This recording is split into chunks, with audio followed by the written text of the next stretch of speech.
explain here the one more part of the asexual reproduction, that is vegetative reproduction. Vegetative reproduction is the part of asexual reproduction, is a type of asexual reproduction in which again there is only one parent, and we can use the different vegetative parts of the plant for this process.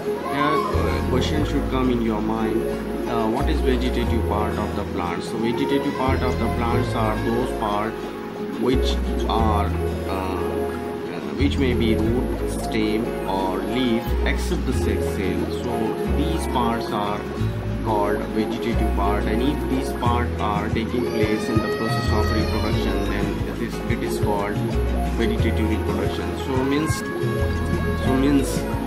reproduction by the vegetative parts means the reproduction by the stem, by the leaf, by the root. It is called vegetative reproduction.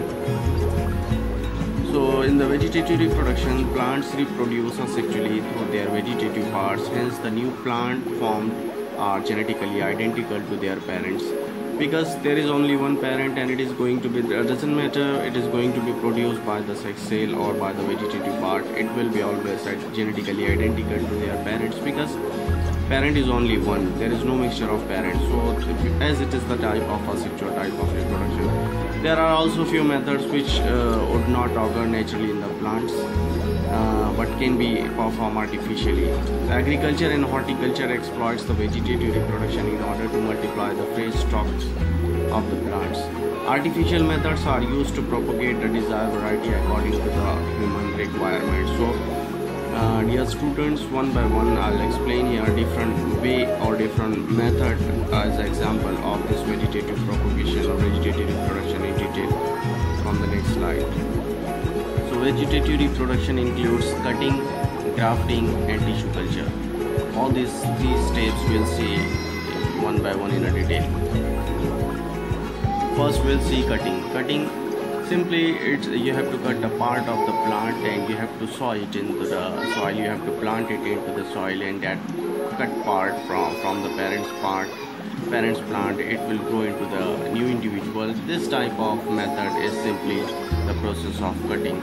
The small piece of any vegetative part of the plant, maybe one or more having a bud, is used for the propagation. For example, stem cutting in the rose. If you take the rose plant and if you cut its stem and if you sow it or plant it into the soil, so it will become a new plant. So this is the method of stem cutting in the rose, in which the rose plant can grow by the stem only. The another example of cutting is the leaf cutting. First we have seen stem cutting in the rose. Second, the leaf cutting. Leaf cutting, it means simply it indicates that if you cut the leaf of this plant, Sansevieria, you are observing here.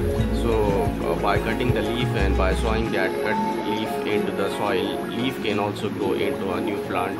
So Sansevieria is the example of this leaf cutting. It means leaf can also grow into a new plant. For example, Sansevieria.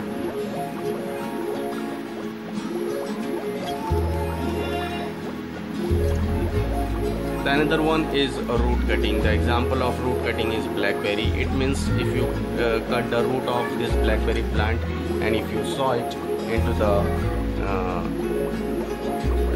soil, or if you plant it into the soil, this blackberry plant's roots can also grow into a whole complete plant, and this type of cutting is called root cutting. So it means cutting can be done by the stem in the rose, by the leaf in the Sansevieria, and by the root in the blackberry. The another method is grafting. In the grafting, here two parts of the plant are joined in such a way that they can grow as a one plant. And in this method, the part of the stem containing more than one bud, which is called scion, is joined onto a rooted plant called stalk, and this process is called grafting. So I hope you have understood grafting. In the grafting, simply two plants are there. You have to cut that two plants. The upper part of the plant you are cutting the stem. If you are cutting the stem of two plants. The cutted stem, the upper cut stem is called the scion. As you can see here, this upper part is scion, and the lower part on which you are going to join the scion, it is called stalk. So means upper part is scion and lower part is stalk. Scion and stalk.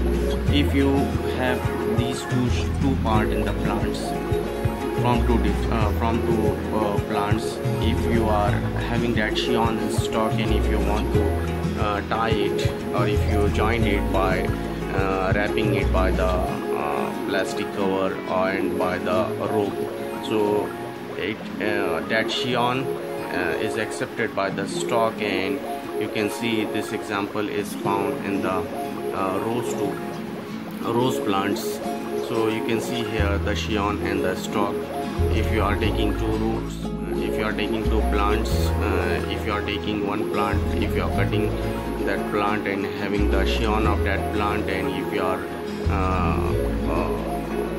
joining it on the stalk of the another plant which is already in the soil, so that scion can be accepted by that stalk, and it can grow into the next plant, new individuals.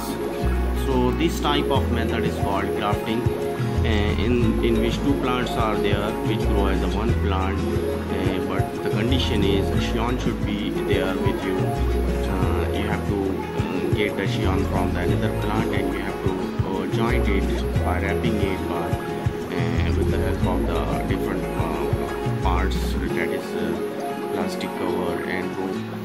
It can be accepted by the stalk, and this method is called grafting, and it is found in the rose plant.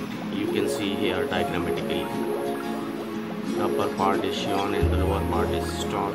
Scion and stalk here is bind or joined or wrapped by this rope, and after a few days it is accepted by the stalk, and scion become single plant. So this method is called grafting. Whereas the budding is also called bud grafting, in which only one bud is joined on the stalk. As you can see in the example, in the apple, in the pear, in the rose plants, the plant having only single bud or only one bud, it can also graft it, and it can also grow into the young plant. So apple, pear and rose is another example of bud grafting, in which only the part having one bud can be joined.